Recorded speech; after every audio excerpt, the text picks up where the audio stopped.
Hi, I'm attorney Vincent Davis, and I've been fighting CPS for over 35 years. Through my years of experience, I've gained invaluable insights that I'm ready to share with you. If you're a parent or a caregiver or a relative, we need to talk. I'm offering a new opportunity for you to speak with me on a one-on-one basis.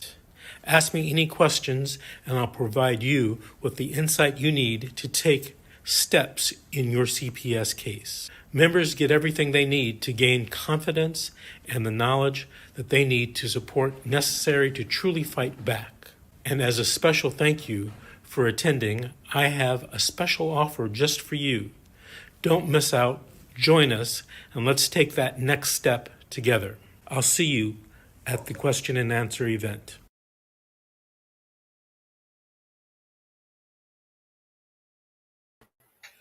Good morning and welcome. I'm Bob Pace. I'm your host for a live podcast, Fight CPS with Bob Pace. Also, hang on to our children.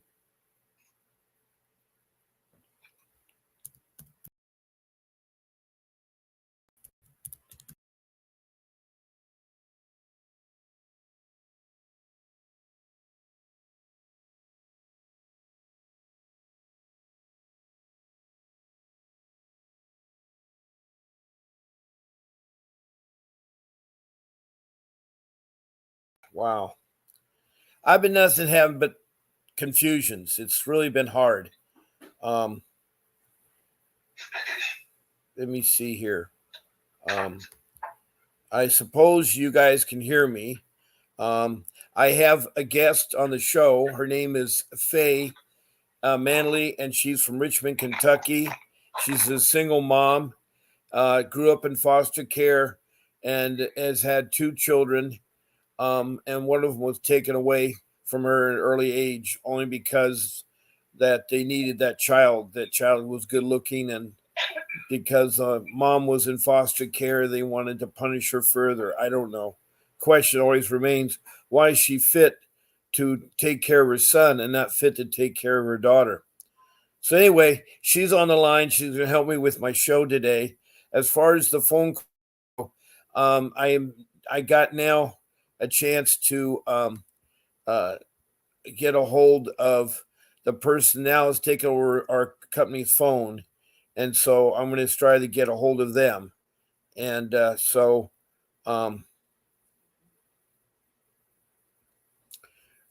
hopefully can get Vonage working again.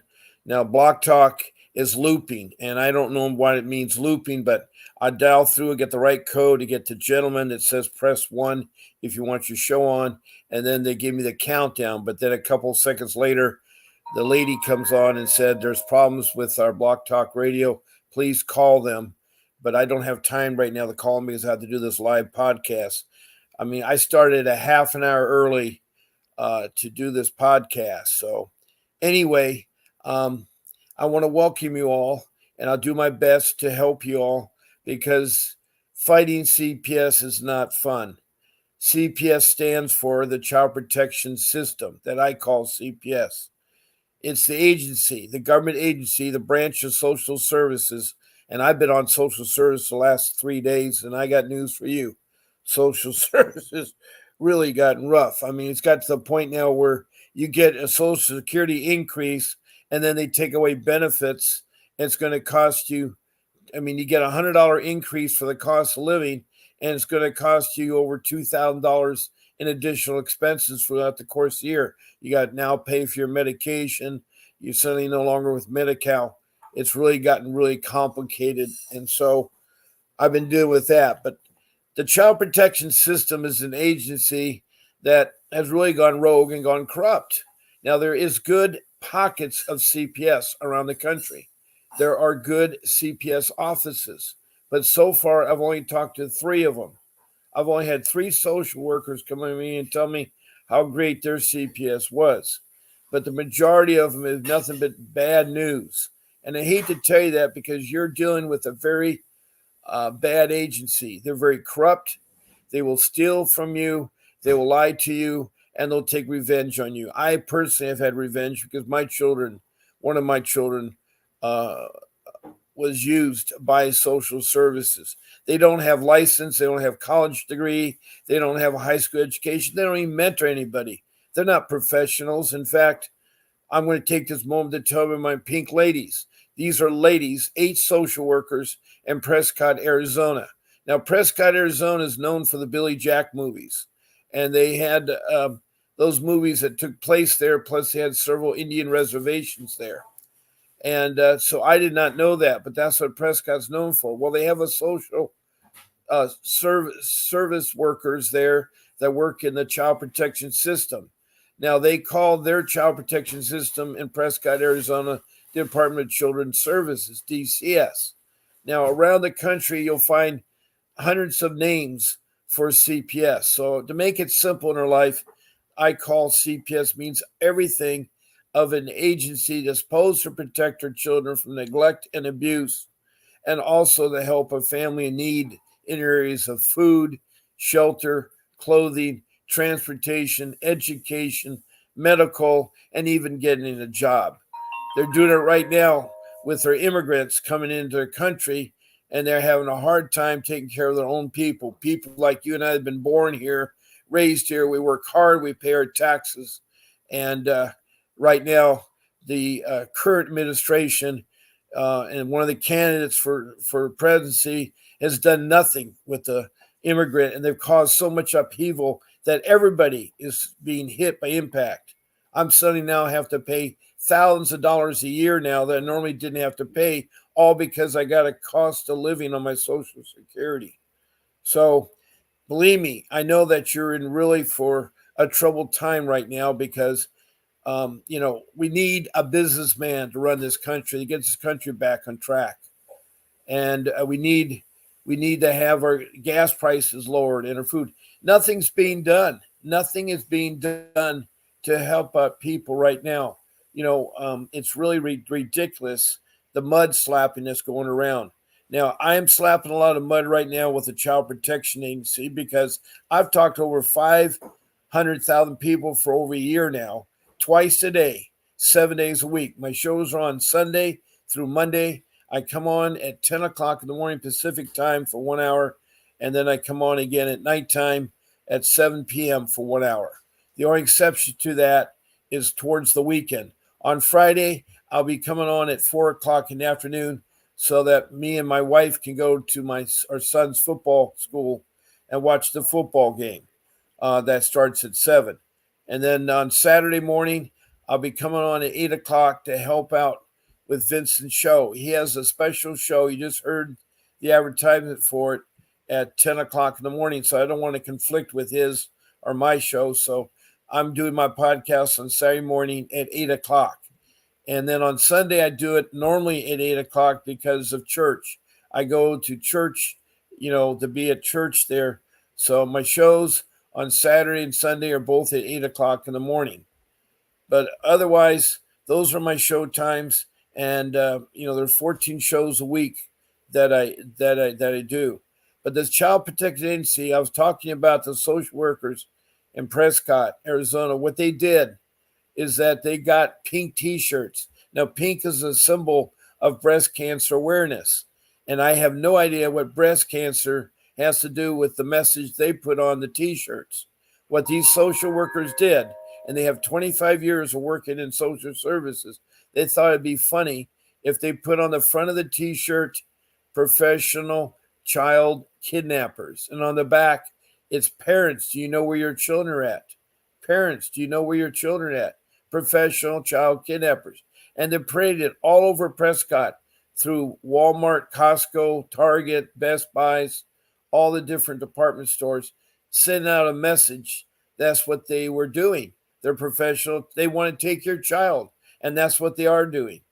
Well, they were caught, and the department was closed down. They fired the director, and they fired those 8 social workers. They left with 1 personnel still able to handle the phone calls that come in about negligence or abuse. You see, that's what they're supposed to work with. The problem being is when they hear negligence or abuse, the social workers think right away that you're guilty. Any case in CPS, you're guilty before you're proven innocent. Every other court of law, you're innocent before you're proven guilty. You have to be proven guilty. You're innocent till you're proven guilty, but not in child protection system. You're guilty. And that doesn't make a difference if it's a professional person calling in or a lay person. There are two kinds of individuals that call in: lay people and personal people. And excuse me, professional people. Now, a professional person could be a school teacher, a doctor, a nurse, a principal, anybody that's responsible for kids, policemen, firemen, and they are trained. They take classes in child abuse, neglect, and know how to call in and report it in. And so most of the time, there has not been any problem with them reporting in. But there was one case where someone said that a teacher called in to retaliate against another parent. So I know retaliation comes in all the forms. The layperson, the people like your neighbor, your mom or dad, your grandparents, your in-laws, whatever, your friends or relatives, they will call in to maybe take advantage of the situation. Like they don't like your neighbor's dog barking, so they'll call on their neighbor. They'll say their neighbor has a child running naked in their backyard with no supervision. Well, they come out to investigate and they find out the guy doesn't even have a child. So they do that for noisy dogs, for your yard overgrowing. They want to retaliate. Also, relatives do. I found out that my in-laws, my wife's parents, mother, father, and three sisters and her brother called in once a week and made some stupid remarks that we weren't taking care of children.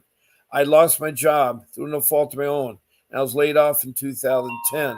So I had to deal with the Child Protection Agency, the system, for 5 years before they finally tricked me and got my kids, came into my house and stole my kids, put my kids in danger through foster care shelter, and then they went to a group home and then individual, and they were it was sad. It was really sad. It was so sad.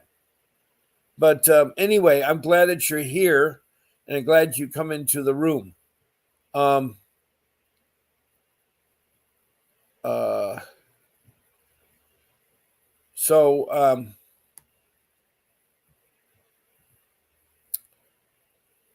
we are connected here, and right now, Faye, are you still there? Yeah, I'm here. Yeah, I don't know where everybody went to. We did have some people, and my show producer. Are you there? Hello? Yeah, I'm still here. Do you hear me, Faye? Yeah, you're breaking up. Okay, well, yeah, phone here. Anyway,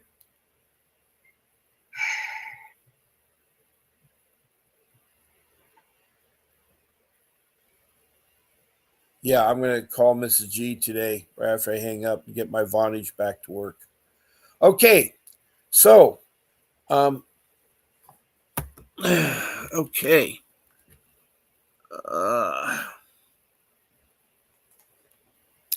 Well, I have no one in the room, so I don't know what to. Let me put I can't put the phone number up because the phone number doesn't work. Oh boy, I guess, Faye, we're going to talk about Cora today to some people come in my room here because I don't want to repeat myself about what to do and not to do. Well, I got something I was going to read too. Oh, good. Can you do that, Faye? That'd be great. I am all for that. So there was an incident, like I told you, that how corrupt, hold on. How corrupt the county I live in is, as far as like CPS, police, the school systems. It's just severely corrupt, right? Okay, so there was a female inmate in our jail here, and she kept telling she was pregnant, right? She kept telling the guards that she was in pain and that she felt like she was going into labor. And the guards wouldn't listen to her and they ignored her. And they wouldn't give her no help, right? They kept ignoring her. She kept saying, I feel like I'm going into labor. She said, I need help, I need to go to the emergency room.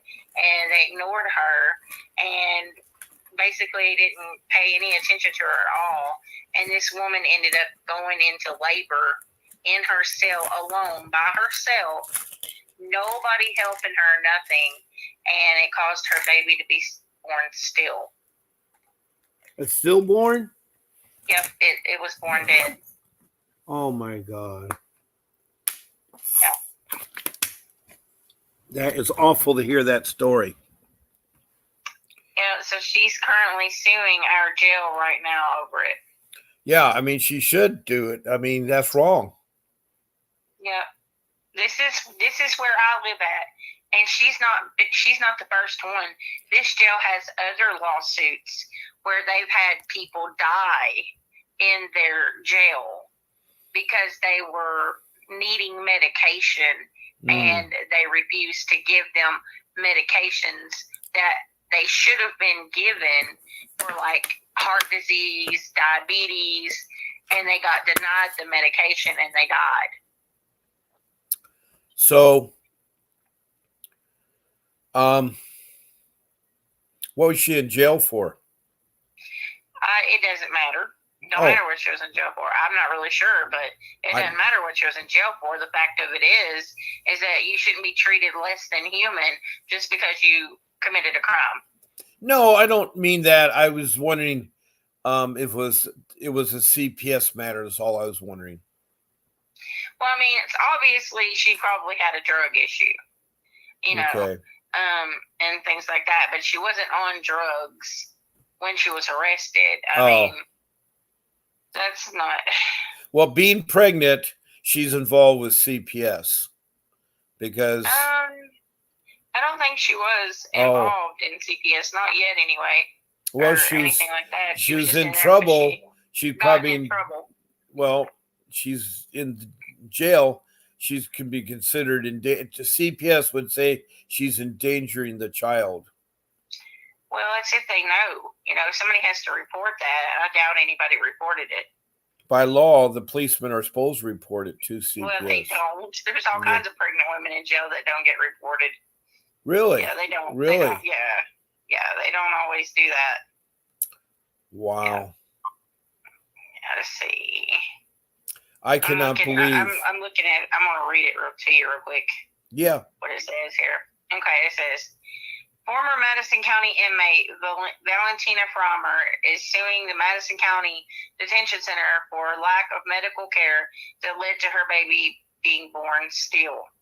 So the former inmate is suing the Madison County Detention Center and has filed a lawsuit for lack of medical care that led to her baby being born still. Attorney Ron Biggerstaff filed the suit last week. See, I can't. Where do they get these attorneys at? I can't get an attorney to take my case at all, and I bet you she didn't put any money down. No, she probably didn't. So I just don't understand it. All these people are able to find attorneys, but I can't get one attorney to help me. Well, maybe you need to call those attorneys and it would help you. I don't know. It says Attorney Ron Biggerstaff filed the suit last week. He said Valentina Frommer was 38 weeks pregnant and suffering from, she had been suffering from opioid use disorder when she began serving her sentence for three prior narcotics convictions. Okay, so she was due with narcotics, and so the police should have reported her to CPS because she's enduring. Well, she wasn't on them. She's on methadone, which is prescribed by her doctor to help her get off of narcotics. Yeah, I'm just saying that he's gonna have a tough case to fight because they're gonna say that she caused the child to be stillborn because she was doing opioids. No, Bob, you're not hearing me. Okay. She wasn't on opioids. She was on prescribed medication from her doctor. That does not hurt babies. Okay. Yeah, no, you don't understand it. Well, I know how stupid CPS is. They would try to twist it that way. Well, CPS can't twist it. They're not. That's not going to happen. Okay. CPS wasn't involved in this, and since there's not a baby, they're not going to be involved in it. Right. But anyway, it's just going to be a lawsuit against the state of Kentucky for what happened. But anyway, hopefully they pick a good jury and that it gets a fair trial. Yeah, hold on. Let me get back to where I was at. The Americans with Disabilities Act requires that any and all lawful prescriptions written by a licensed physician be administered by any government entity that's housing any of our citizens. So she was on a doctor prescribed medication that helps people get off of opioids. Okay. So she wasn't on opioids while she was pregnant. Okay. It says Biggerstaff said his client was prescribed methadone, but was not being given it during her stay in the jail. And despite Frommer being taken to a Lexington hospital, her baby passed away. In mid-September, I think September 17th, she had actually been checked up on by UK. The baby was checked on. Everything was, literally not a single problem at all. And then there was this line in the sand where a few days later, the administration of her medication stopped. Biggerstaff said last year, 2 Kentucky detention centers accused of violating a Department of Justice directive on the ADA entered settlements. Yeah. So there's other Kentucky jails doing this too. Okay. WEKU was unable to reach Madison jailers. Of course they weren't. Steve Tussie's a piece of shit. Yeah. Frommer is now being held in the Grayson. Oh, I'm sorry, I didn't mean to cuss. Yeah, we got to watch our language on the show. Go ahead. Yeah, I know, Bob. It was an accident. Okay. Frommer is now being held in the Grayson County Detention Center after what Biggerstaff said was a planned move. WEKU is working hard to be. Oh, okay, whatever. I don't need to read that part. Okay. Anyway. But yeah, so she's not the first one. She's not the first one. There's been many, many, many others. Yeah, that's really bad.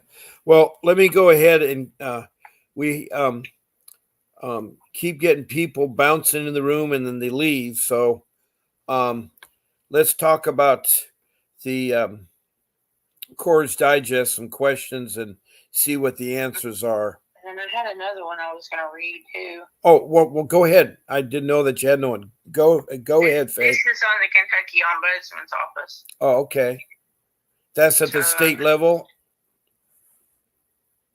Do it? Yes, at the state level, right? Yeah, it involves, yeah. Mm-hmm. So it says the Kentucky auditor is looking into kinship care help currently in limbo. Kinship care is funding that is given to relatives to take care of their family members that are placed with them that are in state custody. So CPS. So there's additional funding that goes to families now?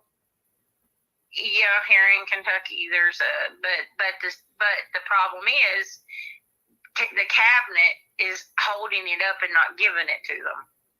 Oh, I wonder why that is. Because they don't want to give up no money. They're greedy. Yeah. But anyway, it says from left is Norma Hatfield, Auditor Allison Ball, and Alexander Majero. The Auditors General Counsel addressed an interim legislative committee on October 23rd, 2024. Mm-hmm. Kentucky Auditor Allison Ball has launched an inquiry into whether the Brashear administration can implement a law aimed at helping kinship care families. Okay. Ball's office will look at why money, if any, the cabinet has available, and if federal dollars could help with implementation. There was a law that was passed just recently where they made it to where this money was supposed to go to families. But now the cabinet is ignoring that and withholding this money, claiming they don't have it. But I kind of find that a bit odd considering all the money they make a year. Yeah. I mean, you're still trying to find that $100 million that has disappeared. And there's one person that's been supposedly apprehended for 400,000 of it. Yeah. But so it right. says Paul's office will look at what money, if any, the cabinet has available if federal dollars could help with implementation. She said it is the result of an official complaint filed by Norma Hatfield, president of the Kinship Families Coalition of Kentucky. It says this comes amid a months-long $20 million dispute between the General Assembly and the Cabinet for Health and Family Services that's kept the 2024 law from going into tangible effect and helping Kentuckians who are raising their relatives. Mm-hmm. It says, we have a lot of reasons to be involved in this issue, Ball told members of the Interim Joint Committee, Families and Children, Wednesday. At this point, we're going to make all attempts to make this a collaborative effort with the governor and Cabinet for Health and Family Services, but rest assured we're going to do everything that we can to figure out the facts. The new law, which went into effect on paper in July of this year, allows relatives who take temporary custody of a child when abuse or neglect is suspected to later become eligible for foster care payments. This is a much-needed relief for the thousands of kinship care families in Kentucky, advocates said. That's all it said. Oh, no, here it is. I found it. It says Bashir alerted lawmakers to what he called a funding omission in an April letter. 5 days after he signed Senate Bill 151 into law, he asked them to use the final 2 days of the 2024 session to appropriate the $20 million for implementation. Cabinet officials have said they cannot implement the law. Cabinet officials, meaning CHFS officials, have said they cannot implement the law without the money, while lawmakers have pressed them to apply for federal funding or use existing budget dollars. Hatfield thanked the auditor for getting involved.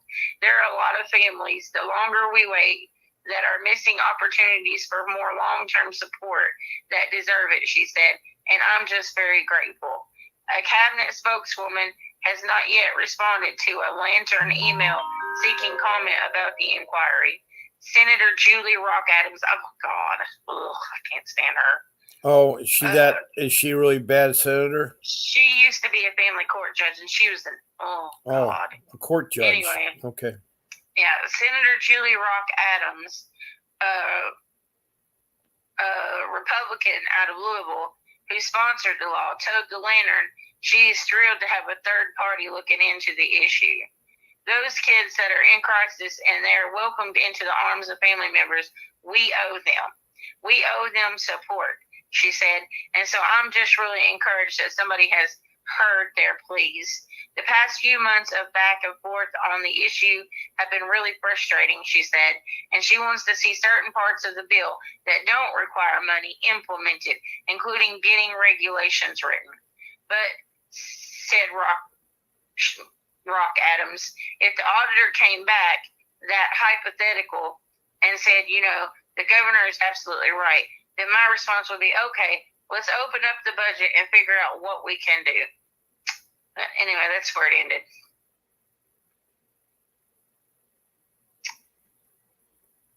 That's just the ongoing fight of corruption that's going on inside of the cabinet here in my state, because she had to fight, the auditor had to fight to get the iTwist database from the Cabinet for Health and Family Services. Now this law's been passed where relatives are supposed to be getting money for caring for their relatives that are in the system's custody, and they're not paying them. Yeah, geez, I wonder if that's the same in all states or just Kentucky. I think it has been an issue in other states too, but this is a big Kentucky issue. I'm telling you, Kentucky is something else. There is not one entity of government in this state that's not corrupted. Not one. Really? Yep, not one. Like Weights and Measures, where they weigh trucks, that's corrupt? Everything is corrupt, but that's not really government, though. That's the government people manage the but it's not federal. It's the federal. Bob. Yeah. It's not that type of government, though. Okay. Okay. The people that deal with people, those kind of government people are yeah, well, like I said, there's corruption in everything here. Well, if you look deep enough, I found it in social services. There is corruption because I was there's trying corruption in the police here. There's corruption in the CPS here. There's corruption in the school board here. The schools.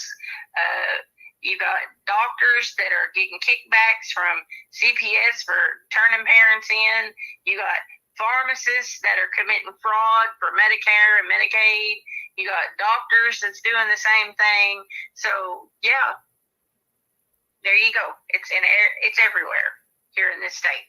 We just had pharmacists get sent to prison for committing Medicaid and Medicare fraud. We've got doctors doing the same thing. Their offices are getting shut down because they're committing fraud. So you don't know who to trust. And I've sent you all those articles in your messenger. Yes, you have. So just complete this last article? Yeah. Okay.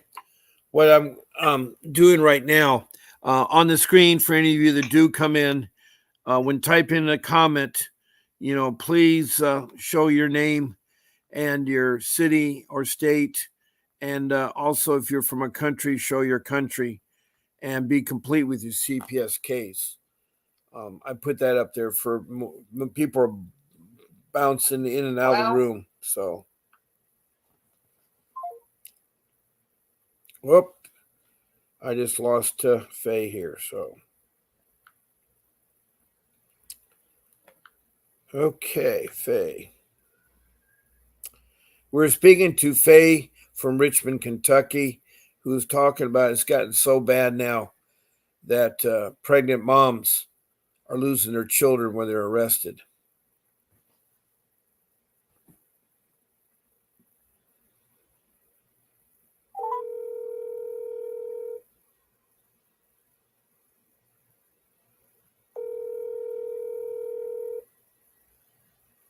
Hello? Yeah, I lost you, so I had to call you back. Hello? Okay. What's going on with this? It's okay. Technology is something that, never changes or anything. Okay. I had opened this Coors Digest question, and because I left it open, it can't show oh, wow. It won't show me the image right now. It's taking a timeout. I don't know. You hit show images, nothing shows.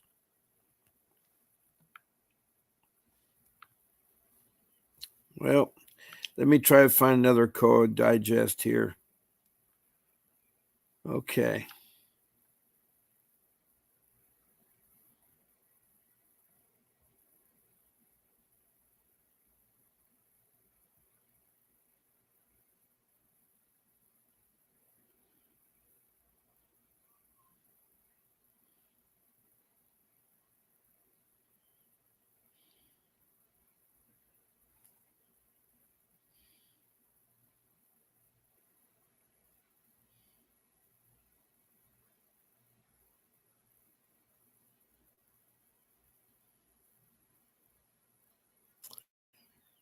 Here's a question here on Coors Digest from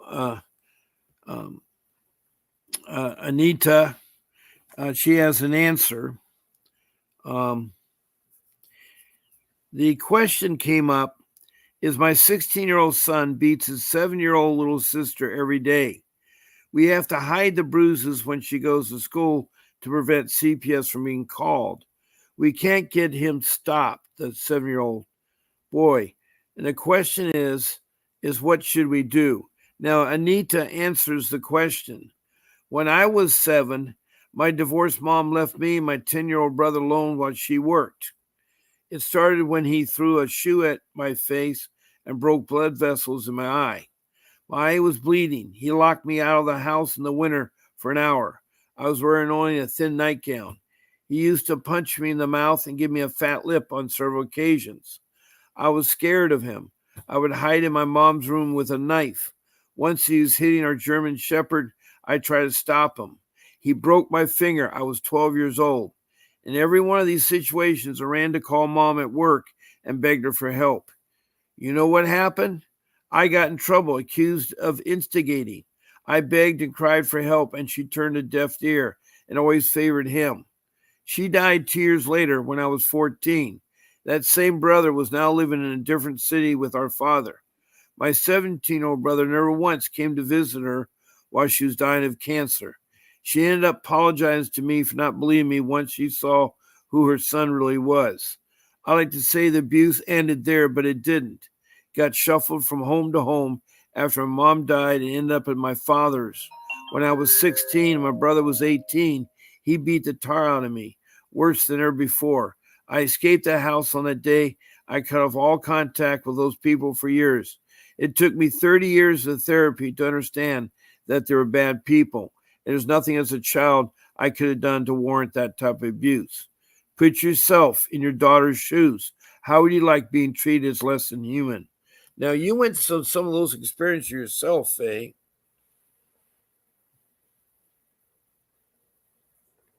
From foster cares, right?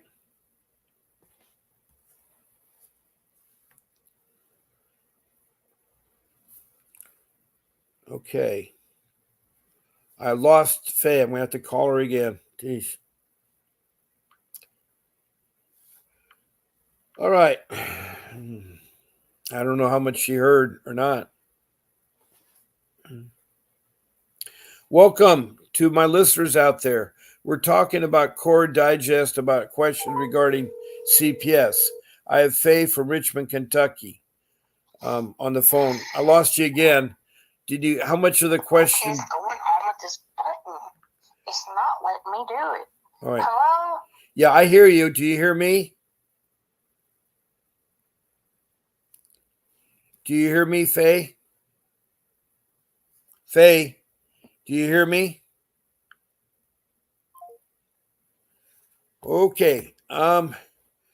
Faye's having trouble with her phone. I hope it's not contagious.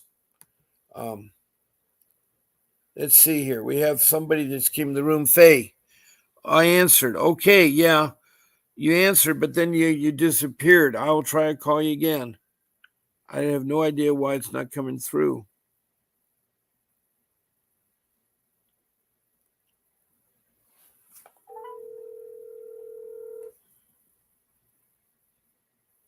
Yes, hello. You have reached my voicemail. I'm unavailable to take your call right now. So if you could leave your name, your number, and a brief message, I will return your call as soon as I possibly can. Thank you, and have a wonderful, blessed day. Her phone may have died, so. The mailbox is full and cannot accept any messages at this time. Goodbye. Okay, her mailbox is full, so. Anyway, sorry I got too close. I was trying to read what was on the screen. That's why I was looking too close there. Thank you, Grace. I'll move back. Anyway, I'm going to finish the rest of the show, I guess, by myself. We don't have too much people in here coming in the room this morning. It must be one of those dead mornings here. Let me try to get this Core Digest going again here.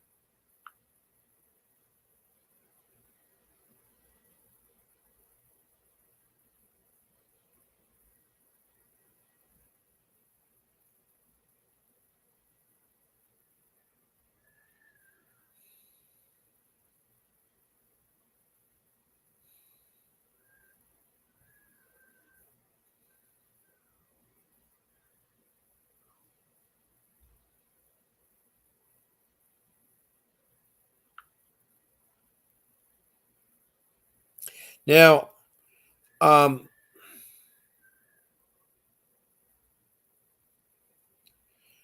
this is an interesting question. Is it acceptable for parents or a parent to take their child out of school during regular hours for personal reasons? And the answer to this is by Barbara. And she said the answer was, here comes Faye. So, okay.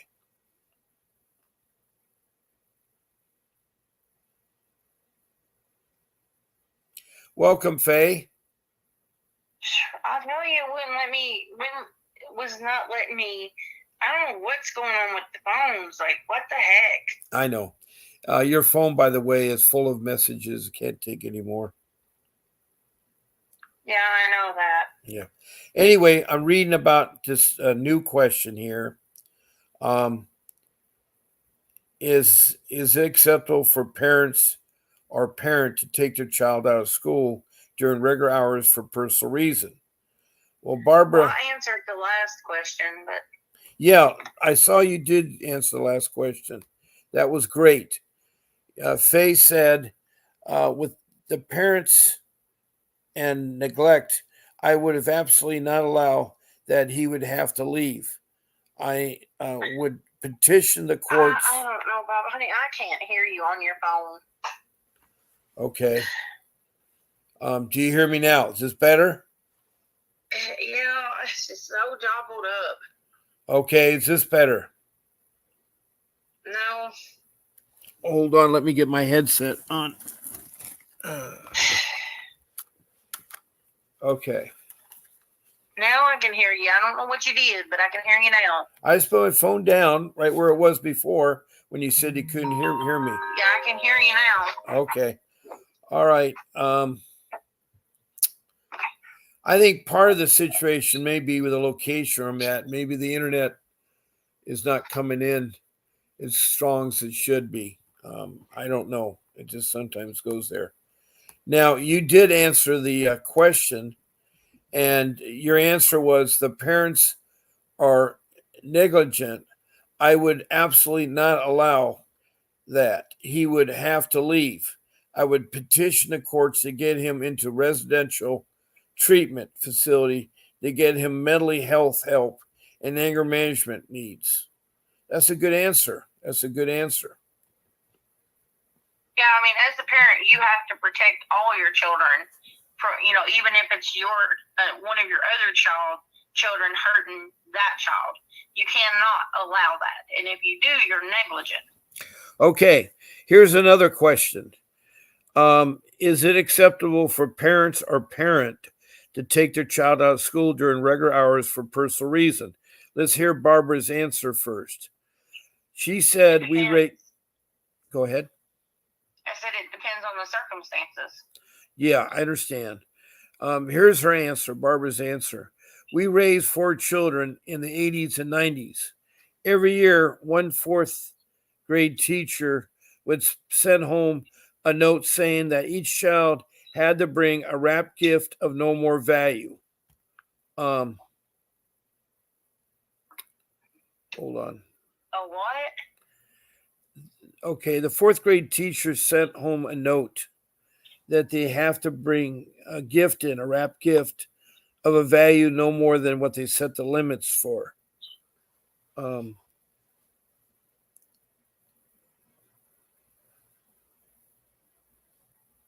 What's that have to do with taking children out of school for personal reasons? I'm trying to finish the answer. I don't know yet. Okay, Bob. I didn't make this answer up. Every year would send a note home. Okay, value than $2 to the annual Christmas party. Actually, practically every teacher in the grade school did this. Of course, it was a lot of extra work, shopping, wrapping, etc. for parents, not to mention the expense for large families or families living paycheck to paycheck. I went to school and suggested to the teacher they might have every child bring whatever amount or none they could afford under $2 and pull it in the classroom. The teacher could contact a local nursing home for some gift suggestions and recipients. The children could make and decorate cards. Possibly they could take a field trip to the nursing home and sing carols. The children would learn about the gift of giving. I was told emphatically that the Christmas party was a school tradition and it would not be changed. I was told if our daughter did not want to bring a gift, fourth grader, she didn't have to, but would be ostracized. Now, I was aware that the school gets their state funding based on attendance. So on Christmas party day, our daughter and I spent the day together, no school. We slept late, went out to our favorite fast food restaurants for lunch, and then took some socks to the nursing home and met some residents. She learned the true gift of giving, did not miss any school, and felt special. Most of the $2 Christmas party gifts never made it off to school, but intact. The teacher must have talked about my suggestion in the teacher's lounge because one teacher thanked me and told me the next year she was going to take her class to a nursing home. I don't know why that answer is what it is. I have no idea. Doesn't really make sense to me, but okay. Well, they want to know if it's acceptable. Instead of coming to the Christmas party at school, she decided to take the day off with her daughter and show her the true meaning of giving.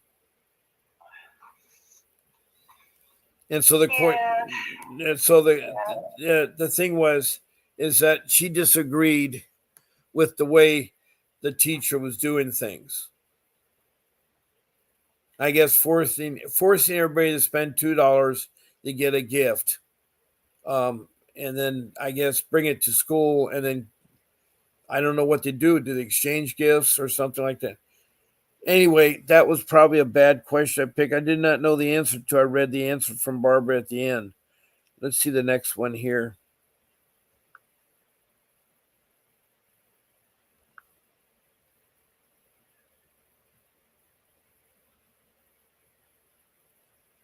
Yeah, I've already talked about some of these.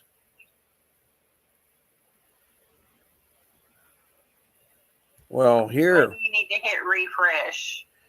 Yeah. Here's a question. Can there be individuals with malicious intentions working at the Child Protection Services? Absolutely. And, the answer is absolutely. Well, here's what Heidi said. Yes, there are hundreds of legal cases from every state detailing CPS workers falsifying documents, making false statements under oath, along with athletes of power and violating parents and families' basic civil rights. CPS has no check and balance system.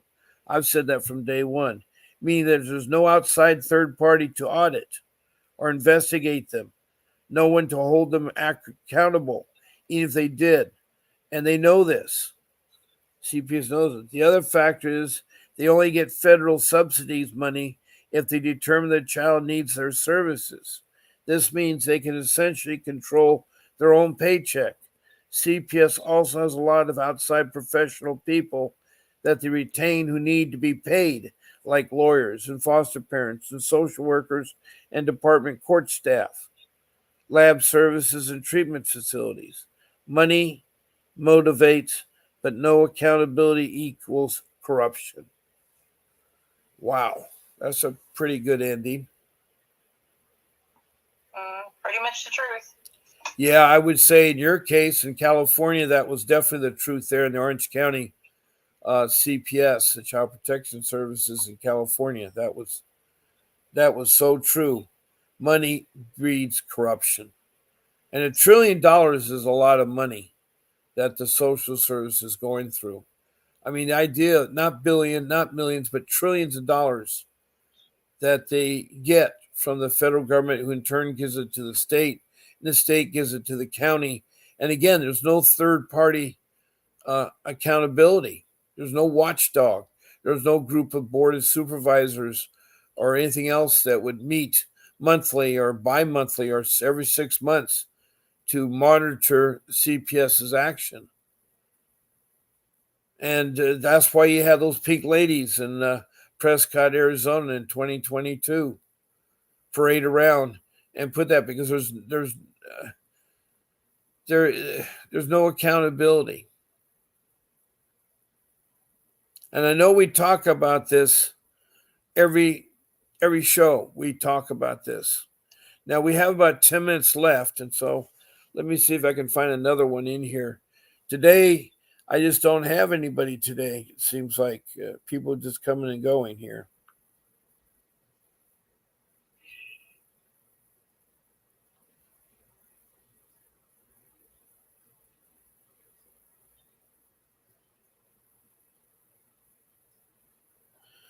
Well, here's something that you always wonder about attorneys.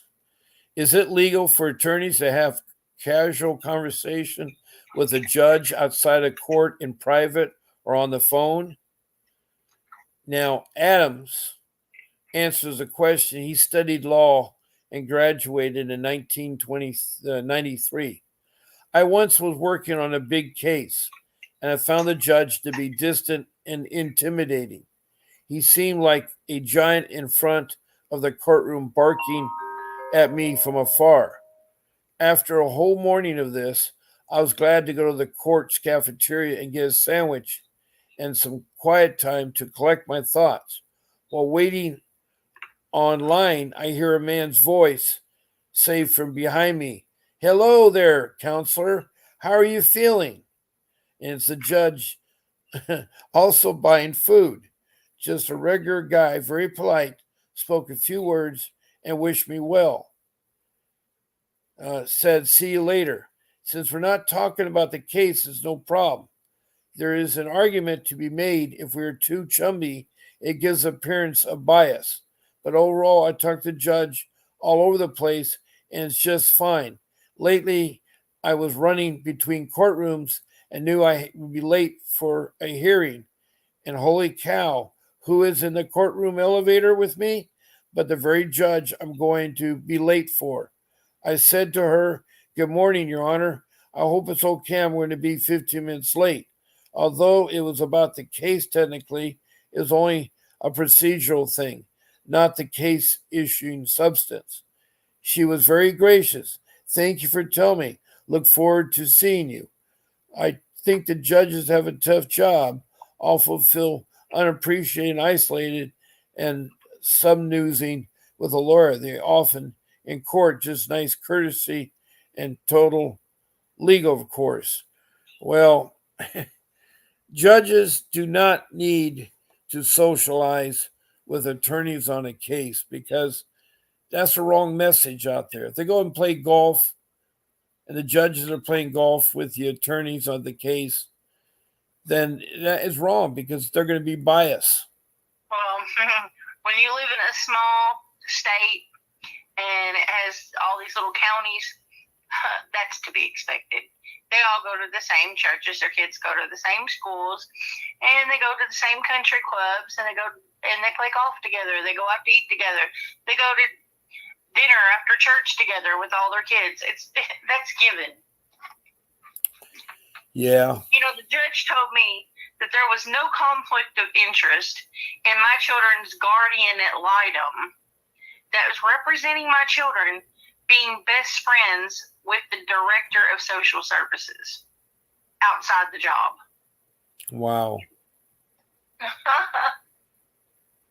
No problem. That's ridiculous. Even though when you look at their Facebook pages, they're on each other's Facebook pages on vacations together.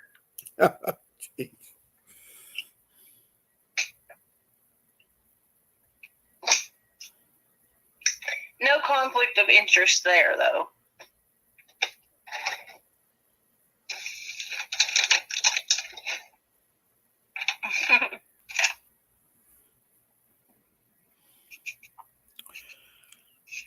Here's another question. What causes some mothers to willingly give up primary custody of their children? The answer is by Blair. For me, my son was 9 years old. He wanted to live with his dad. I knew if I tried to stop him, he would hate me. It broke my heart. I miss him dearly. I worry about him all the time. I called him all the time. I just wanted him home with me. He finally came back at 16, and he's been back with me for a year now. His father and I just didn't want to fight over him. The separation was hard enough on him. Why make it harder? I swallowed my pride and put his feelings first, as most parents should do. His dad and me failed him by not being able to keep our family together. I didn't want to fail him again by dragging him through a custody battle. He always been allowed to choose. Well, Smart parent. yeah, it is. It is a very smart parent.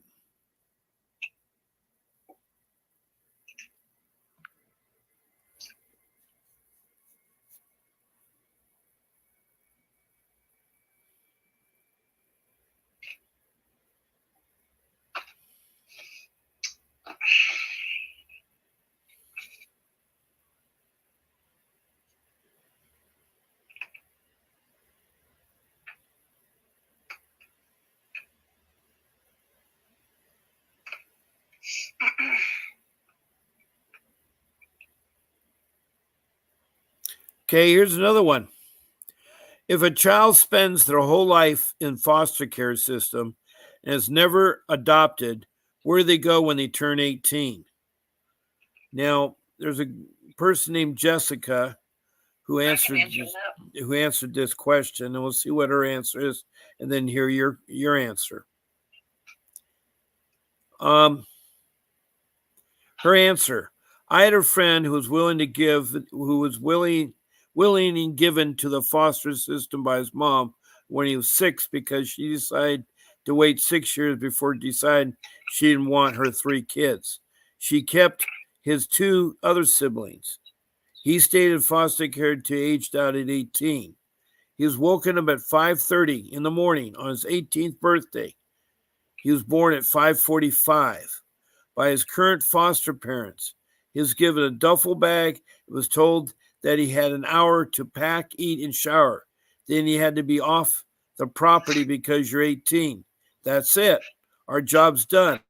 He gladly packed his things under an hour, left the house, never went back. His birth mother contacted him a few days later, asking if he wanted to meet up. He decided to meet her so she could possibly explain herself for giving him away. She wasn't even at home when he first got there for the visit. He had asked the neighbors if they'd seen her because he didn't have a key and she wasn't answering the phone. She apparently left for a friend's place, according to them. So the neighbor called her. She answered right away with the excuse, I didn't know your phone number, even though she called him. And then she came back to the house. While having the visit, she explained why she'd given him up. 3 kids was too much. My friend is the middle child of the kids. His sister is 2 years older. His brother is 5 years younger. So she had to make the choice of 3 evils. She called him selfish when he got understandable upset. She told him to stop trying to manipulate her or make her feel guilty when he started explaining the abuse he went through. I'll get into that in a second. And then she kicked him out of the house because it's just too much. She called him a week or so later asking for money if she could sleep on his couch. He was given a studio apartment given to him and paid for by the foster program, basically as a way of paying him off to keep him quiet about the abuse he went through while in the system. Now the abuse he went through all happened between the ages of 6 and 17. That doesn't really have anything to do with his mom. I just thought I'd share it. Yes, I have permission from my friend. I know this is a touchy subject, but please, please, please, if you're thinking of giving your child for your reasons, please try to think of a different alternative other than foster care. If foster care is a must, please try to find out who the potential parent will be. Cigarettes put on his skin, plus burns from lighters. Locked in a dog cage for multiple days. Locked in his bedroom for so long he had to pee down the air vents because they wouldn't let him out at all. The door was open for meals twice a day and was locked the rest of the time. This would go on for weeks up to a month. Forced to eat off the floor because he picked up something with his fingers, and only animals act like that. Strayed for so many days at a time, now he has no trouble going a whole week on just a granola bar per day and that's all he's able to eat sometimes, and he guessed that after a while his body got used to it. Extremely constant weight loss is still a side effect of being starved. He's 25 now and weighs 92 pounds. Beaten, pushed around so much, so badly, he still has scars. 7 of his 9 childhood foster care parents carved their names or initials into his side stomach with pocket knives, scissor box cutters, etc. This second foster father was the first one that started it. The last foster parent to carve their name in his body referred to him as he's like one of those trees couples carve initials into, forced to take illegal drugs of different kinds, weed, heroin, cigarettes, alcohol, and forced to take over-the-counter sleeping pills to try and subdue him during sexual assault as a teenager because he obviously violently fought back. And then being called a whore, a slut, easy, filthy, word Hess, even after the incidents went over. Having his hair cut completely shaven, or in some places not be allowed to get it fixed as a punishment for taking too long in the showers. He was forced to wear a hat that covered all the damage when he's outside. The worst thing that happened to him as a child through was he was 11 to 12 years old. His foster father would force him sit and watch while he sexually assaulted and sometimes full and raped the foster sister who had shared his house with him. She was 13 or 14 when this was happened. His foster father would scream at him and insult him, tell him that he deserves this for whatever he's done, and that was happening to her was his fault. Sometimes the foster father would make a sister scream that she hated my friend, scream that she never fought for him, making her go through that scream that hurts and faults. She did only because she never had any other choices. She never blamed him for anything and knows that. She also respected his decision to remain out of contact for a few years after leaving the house due to the extreme amount of guilt he felt. Now they're in contact, both in their 20s, are very close. That all he felt comfortable sharing, way more than happened, but he says it's hard to talk about, and I won't push him anymore. Wow. That was a tough one, and I know that you can relate to that, Faye. Oh, I could tell you a lot of stuff that goes on in foster homes that people would never believe. They would just never believe it. I never heard of foster parents. My own eyes. Yeah, I never heard of foster parents carving initials in a child's skin. Foster parents, depending on, can be very evil, Bob. That can be very evil. There have been foster parents that have cattle branded kids before. Yeah.